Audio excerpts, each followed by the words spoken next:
Hello, welcome to the Esoteric Empire. Today I have another food for thought discussion. This is on a very controversial topic, if I do say so myself.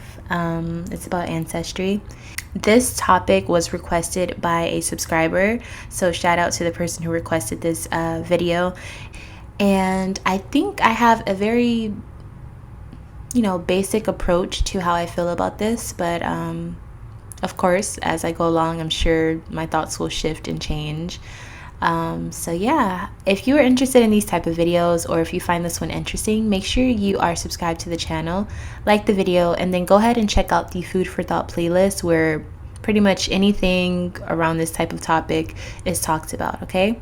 So ancestry.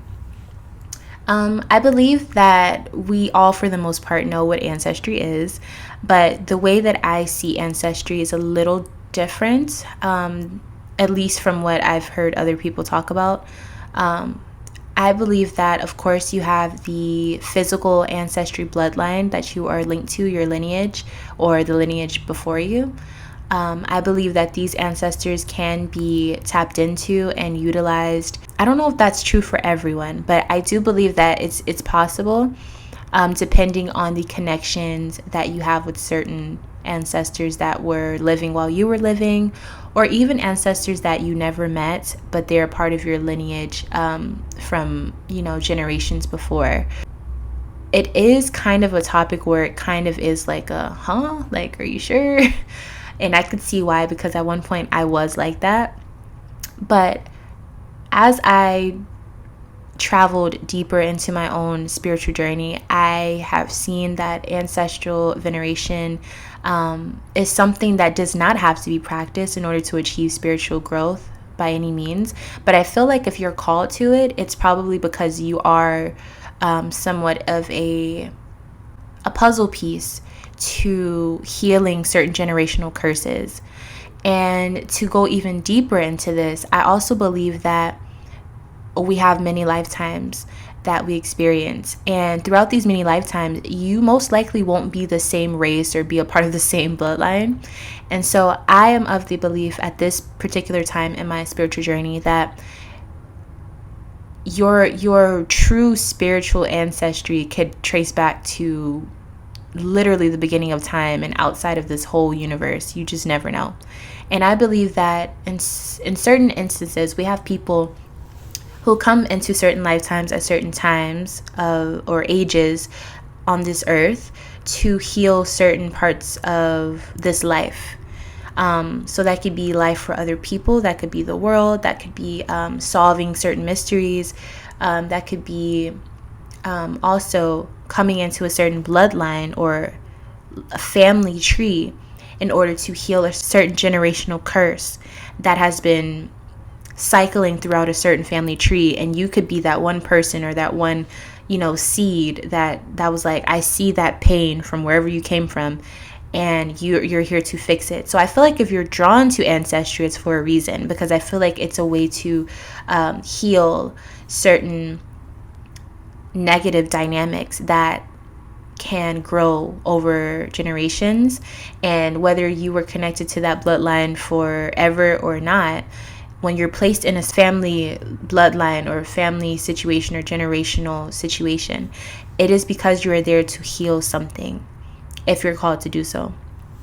And so with that being said, just as you have, physical ancestors, I believe that you have spiritual ancestors that serve as guides.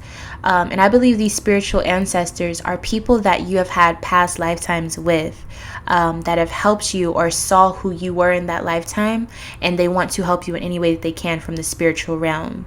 So just like you come back at a certain time, certain entities stay, however long they're supposed to stay in the spiritual realm for a long time as well, to help guide those who have chosen to come back to fix or to release, whether it's their own karma or family or world problems, or restore balance, or whatever it is that you may have been sent here to do.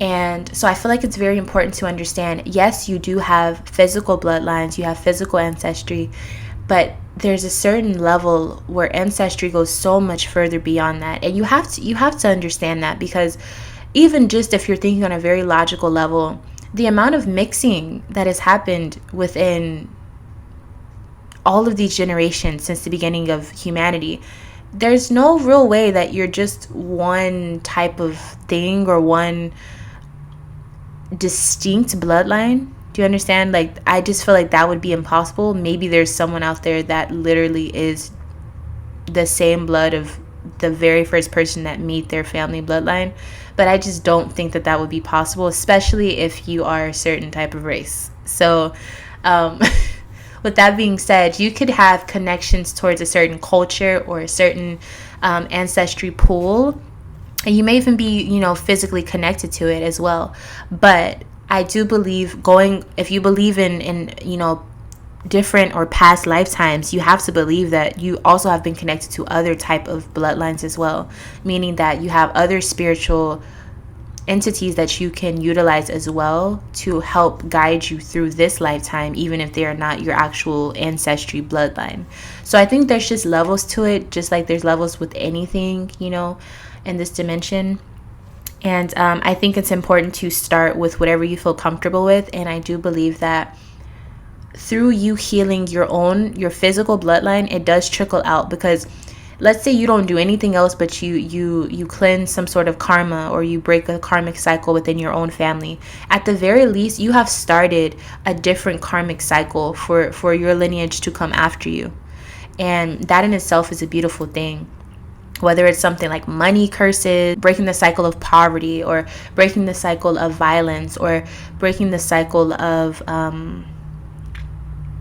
of emotional detachment, maybe, is something in your family. Whatever it is, I do believe ancestral veneration is a beautiful, beautiful way to really understand yourself more, but to also heal certain things for those ancestors. And in return, they help you spiritually, because there's certain things that you can't see, or maybe they can get something to source a little bit faster for you.